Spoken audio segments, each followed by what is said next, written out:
বাংলাদেশ এখন ভারতের সামনে হাত বাড়িয়ে দাঁড়িয়েছে। এমন কি পরিস্থিতি তৈরি হয়েছে এবং ভারত কি সিদ্ধান্ত নিয়েছে? অন্যদিকে এই যুদ্ধ যেন ধীরে ধীরে আরও বড় হতে দেখা যাচ্ছে। জিওপলিটিক্সে এখন অনেক কিছুই চলছে। ভারতও এখন অ্যাক্ট লাগানো শুরু করে দিয়েছে। সব সময়ের মতো ওয়ার্ল্ড পলিটিক্সের এই এপিসোডে জানতে পারবেন অনেক কিছু। চলুন এই খবরগুলো বিস্তারিতভাবে জেনে নেওয়া যাক। হিন্দ মহাসাগরে ইরানের জাহাজ আরিস ডেনার উপর হামলার ঘটনাকে নিয়ে আমেরিকার প্রেসিডেন্ট ডোনাল্ড ট্রাম্প প্রথম প্রতিক্রিয়া দিয়েছেন। তবে তার কথাবার্তা আপনি যদি শোনেন তাহলে খুব একটা ভালো লাগবে না। ঠিক আছে, আপনি খুব শক্তিশালী, কিন্তু সেই শক্তির কথা এইভাবে বলা এবং সেটা নিয়ে মজা করা ঠিক নয়। এখন কেন এমন বলা হচ্ছে? স্ক্রিনে দেখুন ডোনাল্ড ট্রাম্প কি বলছেন। The Navy is gone. It's all lying at the bottom of the ocean. 46 ships. Can you believe it? In fact, I got a little upset with our people. I said, what quality of ship? Excellent, sir. Top of the line. I said, why did we just capture the ship? We could have used it. Why did we sink them? They said, it's more fun to sink them. I said, they like sinking them better. They say it's safer to sink them. I guess it's probably true. But... এখানে তিনি বলছেন তার নৌবাহিনীর কর্মকর্তারা তাকে বলেছেন যে ইরানের জাহাজগুলো খুবই উন্নত, খুবই ভালো মানের ছিল। তো তিনি বললেন তাদের দখল করে নিয়ে নিলেন না কেন? যদি এত ভালোই ছিল তাহলে তাদের ডুবিয়ে দিলে কেন? তখন কর্মকর্তারা বলেছেন ইরানের জাহাজ মেরে ডুবিয়ে দিতে মজা লাগছে। এই কথার অর্থ বুঝুন, আমেরিকার নিজের শক্তির নেশায় কিছুটা হলেও মত্ত হয়ে আছে। ডোনাল্ড ট্রাম্প আরও দাবি করেছেন যে গত ৩ দিনের মধ্যে আমেরিকার সেনাবাহিনী ইরানের নৌবাহিনীর ৪৬টি জাহাজ ডুবিয়ে দিয়েছে। ট্রাম্প এই বিষয়ে এক সামরিক কর্মকর্তার সঙ্গে হওয়া কথোপকথনের কথা উল্লেখ করে এই মন্তব্য করেছেন। ডোনাল্ড ট্রাম্প বলেছেন খারাপ শক্তিকে শেষ করার জন্য এটি একটি ছোট্ট প্রচেষ্টা এবং সেই উদ্দেশ্যেই এই অভিযান চলছে। তার মতে আমেরিকার সেনাবাহিনীর অসাধারণ সক্ষমতা রয়েছে এবং এই যুদ্ধ খুব শিগগিরই শেষ হয়ে যাবে। তবে তিনি এটাও স্বীকার করেছেন যে এই যুদ্ধের কারণে অর্থনীতিতে কিছুটা বাধা তৈরি হয়েছে, কিন্তু তিনি বলেন এই বাধা খুব বেশি বড় হবে না। ট্রাম্প আরও বলেছেন যে আমেরিকাকে ইরানের ওপর আক্রমণ করতে হয়েছে কারণ তেহরান নাকি যুক্তরাষ্ট্রের ওপর হামলার প্রস্তুতি নিচ্ছিল। যদিও এই দাবির পক্ষে ডোনাল্ড ট্রাম্প বা তার প্রশাসনের কোনো কর্মকর্তা এখনও পর্যন্ত কোনো প্রমাণ দেখাননি। কিন্তু হ্যাঁ, এখানে ডোনাল্ড ট্রাম্পকে তার কথাবার্তায় যেন এক ধরনের উচ্ছ্বাস বা আত্মতুষ্টি দেখা যাচ্ছে। কিন্তু এই ঘটনার প্রভাব এখন বিশ্বের অনেক দেশেই পড়তে শুরু করেছে, কারণ উপসাগরীয় দেশগুলো এখন তাদের তেল উৎপাদন কমিয়ে দিয়েছে। আর এর প্রভাব ভারতের এক প্রতিবেশী দেশে তো দেখা গেছেই, এখন আরেক প্রতিবেশী দেশেও দেখা যাচ্ছে। তার আগে আমি আপনাদের বলে দিই বাংলাদেশের পরিস্থিতি কি। বাংলাদেশে ইতিমধ্যেই গত 10 মাসের মধ্যে সর্বোচ্চ মূল্যস্ফীতি দেখা গেছে।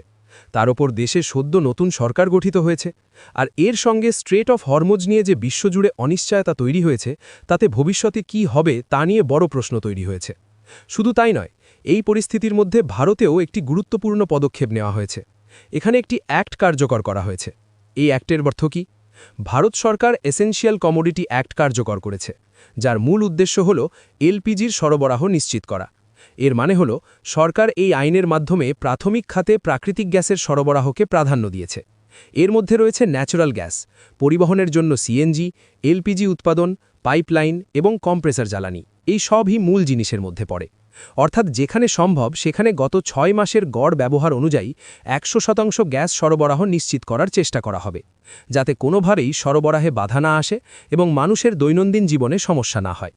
আর এই কারণে কিছু ক্ষেত্রে কাটছাঁটও করা হয়েছে, যেমন রিফাইনারিগুলোর জন্য গ্যাস বরাদ্দ 65% পর্যন্ত কমিয়ে দেওয়া হয়েছে, যাতে এলএনজি সবার জন্য উপলব্ধ থাকে। সার কারখানাগুলোকেও গত 6 মাসের গড় ব্যবহারের মাত্র 70%ই গ্যাস দেওয়া হবে, এখানেও বরাদ্দ কমানো হয়েছে। আরও কয়েকটি ক্ষেত্রেও একই ধরনের কাটছাঁট করা হয়েছে। এর পাশাপাশি মজুতদারি ঠেকানোর জন্য ব্যবস্থা নেওয়া হচ্ছে, যাতে কেউ আগেভাগে বেশি বুকিং করে মজুত করতে না পারে কিংবা কালোবাজারি বা ব্ল্যাক মার্কেটিং না করতে পারে, সেই জন্যও সরকার পদক্ষেপ নিচ্ছে। রিফাইনারিগুলোকেও নির্দেশ দেওয়া হয়েছে যে তারা যেন পেট্রোকেমিক্যাল ইউনিটগুলোতে এলপিজি উৎপাদন বাড়ায় এবং সেটি যেন বাড়ির ব্যক্তিগত ব্যবহারের জন্য সরবরাহ করা হয়। দেশের কোথাও যেন কোনো ঘাটতি না হয় সেই বিষয়টি নিশ্চিত করতে বলা হয়েছে। 2020 সালের পর আবার একবার এই ব্যবস্থা কার্যকর করা হয়েছে। মনে হচ্ছে যেন ১৯৭৩ এবং ৯০ সালের যে ধরনের সংকট এসেছিল সেই ধরনের সংকটই এখন পুরো বিশ্বজুড়ে দেখা দিচ্ছে। তবে এখনও পর্যন্ত ভারতে বড় কোনো সমস্যা দেখা যায়নি। মনে করা হচ্ছে যে যেভাবে রাশিয়ার সরবরাহ বজায় রয়েছে এবং আগেই ভারতের রিফাইনারিগুলো ভর্তি রয়েছে, তাই দ্রুত কোনো সমস্যার সম্ভাবনা নেই। তবে যদি এই পরিস্থিতি দীর্ঘদিন ধরে চলতে থাকে তাহলে ভবিষ্যতে সমস্যা দেখা দিতে পারে। কিন্তু এরই মধ্যে দেখা যাচ্ছে যে বাংলাদেশ থেকে ভারতকে নিয়ে না জানি কত কি বলা হয়েছে, আর কিভাবে পরিস্থিতি তৈরি হয়েছে তা কারো কাছেই অজানা নয়। বাংলাদেশের নাগরিকদের মধ্যেও একটি বড় অংশ বহুবার ভারতকে লক্ষ্য করে মন্তব্য করেছে এবং আজও সেইভাবে ভারতের দিকে আঙুল তুলতে দেখা যায়। কিন্তু তাদের জন্য একটি উদাহরণ আছে। এই মুহূর্তে কাঁচা তেলের দাম প্রতি ব্যারেল $120 পৌঁছে গেছে, যা গত ৩ বছরের মধ্যে সর্বোচ্চ। যদিও আজ কিছুটা দাম কমতে দেখা গেছে, কিন্তু ধীরে ধীরে মনে করা হচ্ছে যে তেলের দাম আরও দ্রুত বাড়তে পারে। ভারত বিশ্বে পেট্রোলিয়াম পণ্যের একটি বড় রপ্তানিকারক দেশ। এর মধ্যে রয়েছে diesel, petrol, aviation turbine fuel বা এটিএফ, ন্যাফথা, ফুয়েল অয়েল এবং এলপিজি। শুধু তাই নয়, ভারত তার অনেক প্রতিবেশী দেশকেও পেট্রোল এবং ডিজেল সরবরাহ করে। কিন্তু কাঁচা তেলের সরবরাহ যদি সীমিত হয়ে যায়, তাহলে ভারতের পক্ষেও পেট্রোল এবং ডিজেল রপ্তানি করা কঠিন হয়ে যেতে পারে। চীন ইতিমধ্যেই তাদের কোম্পানিগুলোকে পেট্রোলিয়াম পণ্য রপ্তানি বন্ধ করতে বলে দিয়েছে। ভারত এখনও পর্যন্ত এমন কোনো সিদ্ধান্ত নেয়নি, কিন্তু যদি দীর্ঘ সময় ধরে কাঁচা তেলের সরবরাহের সমস্যা হয়, তাহলে ভারতকেও এমন সিদ্ধান্ত নিতে হতে পারে। এরই মধ্যে বাংলাদেশ ভারতের সামনে একটি নতুন পরিস্থিতি তৈরি করেছে। স্ক্রিনে একটি আর্টিকেল দেখছেন। বলা হয়েছে যে বাংলাদেশ পেট্রোলিয়াম কর্পোরেশনের চেয়ারম্যান বলেছেন, ভারতের সঙ্গে বাংলাদেশের একটি চুক্তি রয়েছে। সেই চুক্তি অনুযায়ী ভারত প্রতি বছর পাইপলাইনের মাধ্যমে বাংলাদেশকে 1,80,000 টন ডিজেল সরবরাহ করবে। এখন যে 5,000 টন ডিজেল ভারত থেকে আসছে, সেটিও সেই চুক্তির অংশ। চুক্তি অনুযায়ী ভারতকে 6 মাসের মধ্যে অন্তত 90,000 টন ডিজেল বাংলাদেশে রপ্তানি করতে হবে। আজ 5,000 টনের চালান আসছে এবং আশা করা হচ্ছে যে আগামী 2 মাসের মধ্যে পুরো 6 মাসের জন্য নির্ধারিত ডিজেল পাওয়া যাবে। অর্থাৎ বাংলাদেশ এখন ভারতের কাছ থেকে ডিজেল চাইছে, কারণ এই চুক্তি আগে থেকেই করা হয়েছে। এখানে আপনাকে বলে দিই, ভারত বিশ্বের অন্যতম বড় ডিজেল রপ্তানিকারক দেশ। প্রতিবেশী দেশগুলোর পাশাপাশি ভারত নেদারল্যান্ডস, ইউএই, সিঙ্গাপুর এবং আমেরিকাতেও ডিজেল সরবরাহ করে। এই বছর ভারতের পেট্রোলিয়াম পণ্যের রপ্তানি $85 বিলিয়ন পর্যন্ত পৌঁছাতে পারে বলে অনুমান করা হচ্ছে। এখন আপনার মনে প্রশ্ন আসতে পারে যে ভারতকে বাংলাদেশকে দেওয়া উচিত নয়। তাহলে আপনাকে বলে দিই, প্রথম কথা হলো, ভারত যদি এমনটা করেও দেয় তাহলে কেউ কিছু করতে পারবে না। কিন্তু এখন ভারত রাশিয়া থেকে ক্রুড অয়েলের সরবরাহও পাচ্ছে। আর স্বাভাবিকভাবেই ভারত এতটা তো অবশ্যই বোঝে যে সবার আগে নিজের প্রয়োজনটাই দেখবে। ভারতের কাছে পর্যাপ্ত মজুত আছে, আর এই কারণেই চুক্তিটাও এই ডিজেল দেওয়ার একটি কারণ হয়ে দাঁড়াচ্ছে। আপনার কি মনে হয়, ভারতের কি করা উচিত? কমেন্ট করে আপনার মতামত অবশ্যই জানান। অন্যদিকে জম্মু কাশ্মীর থেকে এই মুহূর্তে একটি বড় খবর সামনে এসেছে। সীমান্তে আবারও অনুপ্রবেশের চেষ্টা ভেস্তে দিয়েছে ভারতীয় নিরাপত্তা বাহিনী। নিয়ন্ত্রণ রেখা বা এলওসি দিয়ে ভারতে ঢোকার চেষ্টা করছিল জঙ্গিরা, কিন্তু সতর্ক ভারতীয় সেনার জওয়ানরা সেই চেষ্টা ব্যর্থ করে দিয়েছে।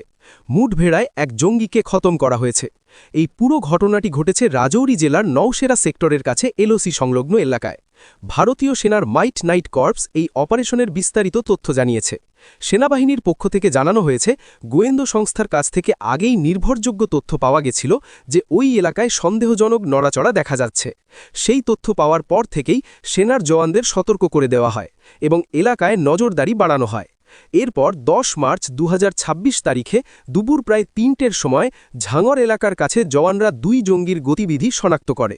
ওই সময় তারা এলওসি পার হয়ে ভারতের ভেতরে ঢোকার চেষ্টা করছিল। সেনার সতর্ক জওয়ানরা সঙ্গে সঙ্গে ব্যবস্থা নেয় এবং খুব দ্রুত পরিকল্পনা মেনে অপারেশন শুরু করে। হোয়াইট নাইট কর্পস জানিয়েছে, জওয়ানরা 4 দিক থেকে জঙ্গিদের ঘিরে ফেলে এবং এরপর গুলি বিনিময় শুরু হয়। সেই সংঘর্ষেই পাকিস্তান সমর্থিত এক জঙ্গি মারা যায়। এর ফলে বর্ডার পার হয়ে ভারতে ঢোকার যে বড় চেষ্টা করা হচ্ছিল, সেটি সম্পূর্ণভাবে ব্যর্থ হয়ে যায়। সেনাবাহিনী স্পষ্ট জানিয়েছে, এলওসি দিয়ে যে কোনো অনুপ্রবেশের চেষ্টা কঠোরভাবে দমন করা হবে এবং সীমান্তে কড়া নজরদারি সব সময় বজায় রাখা হচ্ছে। তবে এই অভিযান এখনও পুরোপুরি শেষ হয়নি। নিরাপত্তা বাহিনীর সন্দেহ রয়েছে আরেকজন জঙ্গি এখনও ওই এলাকায় কোথাও লুকিয়ে থাকতে পারে। তাই পুরো এলাকায় বড়সড় তল্লাশি অভিযান চালানো হচ্ছে। জওয়ানরা আশেপাশের জঙ্গল, পাহাড়ি এলাকা এবং দুর্গম জায়গাগুলোতে লাগাতার খোঁজ চালাচ্ছে। লক্ষ্য একটাই, যে দ্বিতীয় অনুপ্রবেশকারী আছে বলে সন্দেহ করা হচ্ছে তাকে খুঁজে বের করা। সেনাবাহিনী জানিয়েছে পুরো সেক্টরে নিরাপত্তা আরও জোরদার করা হয়েছে। শুধু মাটিতে থাকা বাহিনীই নয়, আকাশ থেকেও নজরদারি করা হচ্ছে, অর্থাৎ গ্রাউন্ড এবং এরিয়াল সার্ভেলেন্সের মাধ্যমে পুরো এলাকাকে কড়া নজরে রাখা হচ্ছে, যাতে কোনোভাবেই জঙ্গিরা পালাতে না পারে এবং পরিস্থিতি পুরোপুরি নিয়ন্ত্রণে থাকে। হোয়াইট নাইট কর্পস পরিষ্কার জানিয়েছে যে ভারতীয় সেনা সম্পূর্ণ সতর্ক রয়েছে। এলওসিতে যে কোনো ধরনের অনুপ্রবেশের চেষ্টা শক্ত হাতে দমন করা হবে। সেনাবাহিনীর বার্তা স্পষ্ট, সীমান্তে ভারতীয় সেনা সব সময় প্রস্তুত রয়েছে এবং দেশের নিরাপত্তা নিয়ে কোনো ধরনের আপোষ করা হবে না। পাকিস্তান থেকে যদি কোনো জঙ্গি ষড়যন্ত্রের চেষ্টা করা হয়, তার জবাবও শক্তভাবে দেওয়া হবে।